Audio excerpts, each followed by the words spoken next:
1 million seabirds and 100,000 marine animals die every year from plastic waste. As a planet, we create 300 million tons of plastic every year. 8 million of those tons end up in our oceans every year.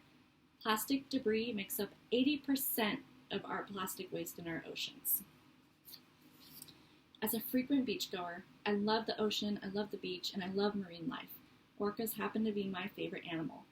And when I visit our beaches and I see trash or plastic on our shores or in our waves, it really inspires me to want to make a difference in reducing that.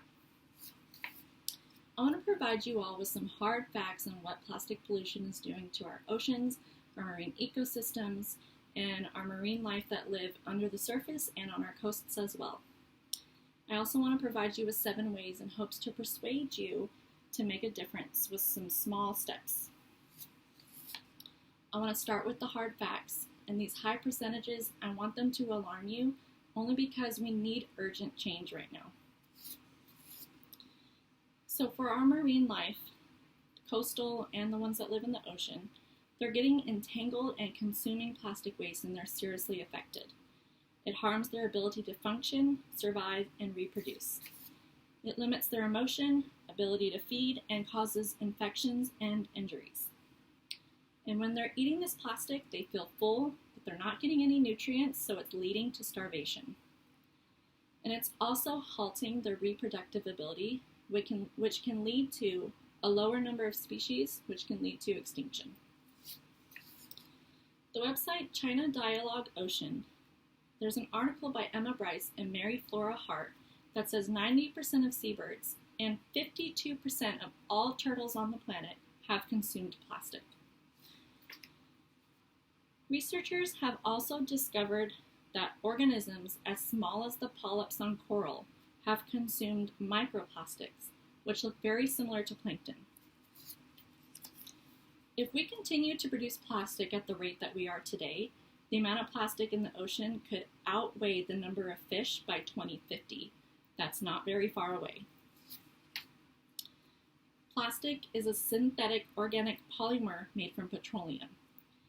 We use it for packaging, building, construction, vehicles, and electronics.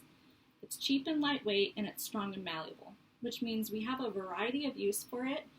It's durable, but it's not biodegradable.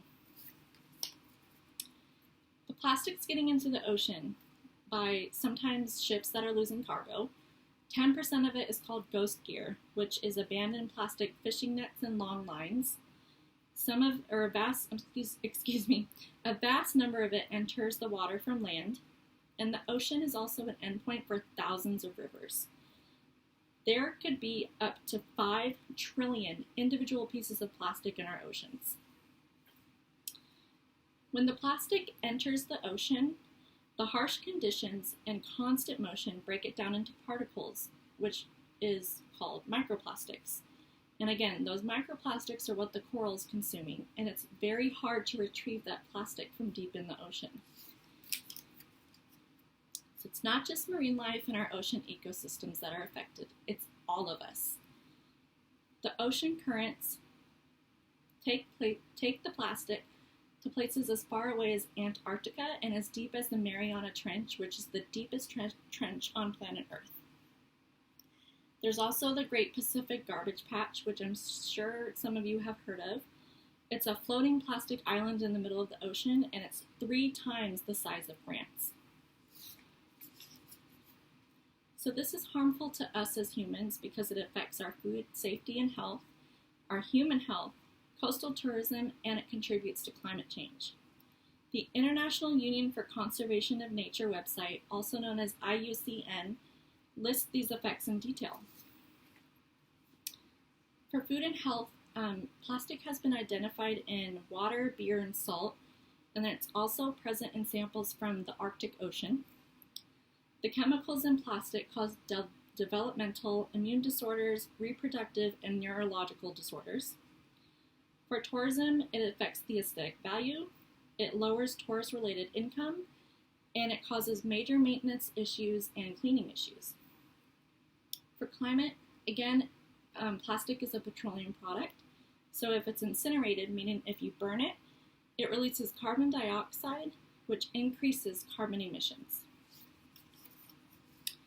So those are heartbreaking percentages, and it's very, very alarming. And here's how we can help. So why us? Why Cuyamaca College students? Well, we're coastal city residents. Whether you live in Coronado, Ramona, Julian, East County, or even downtown, we live in a coastal county, and we could have a huge impact on this issue. Our rivers, lakes, and beaches are all linked to marine life. The website Oceanic Society lists 7 ways for us that we can reduce plastic. And by sharing this, again, I really hope to persuade you so that you can make a big change with small steps.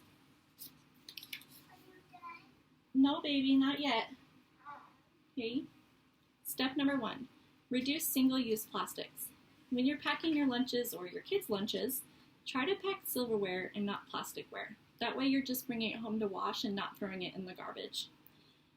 Also, please stop buying plastic water bottles in bulk.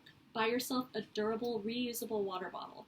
You'll save money, you'll help the environment, and your water is going to stay a lot cooler for a lot longer.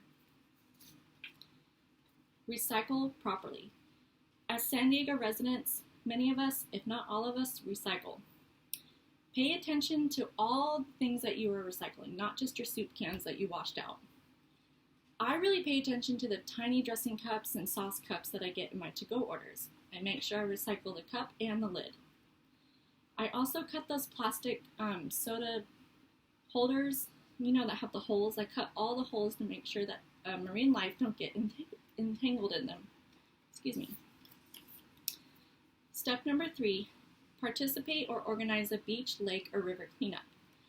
And if you don't have time for that, like I don't have time for that, be like me and when you go to the beach or the lake or the river and you see trash, really try to pick it up, put it in your backpack to throw away at home, or find a nearby trash can to throw it away in. Support bans. In California, we have a ban on single-use grocery bags, and that went into full effect in just March of 2020. I really encourage you to not pay for those single-use grocery bags if you have just a few items. Just carry them to your car and up to your home. And also buy those reusable grocery bags. My mom is really good at that.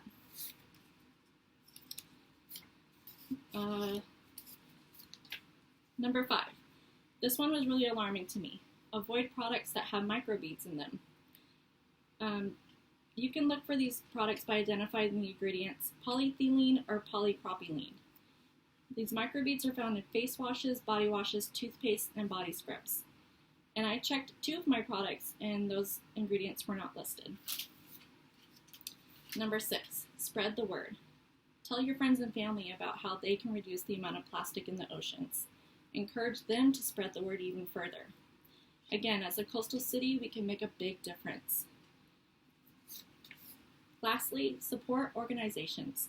There's a lot of nonprofit organizations out there that really strive to reduce the amount of plastic in our oceans.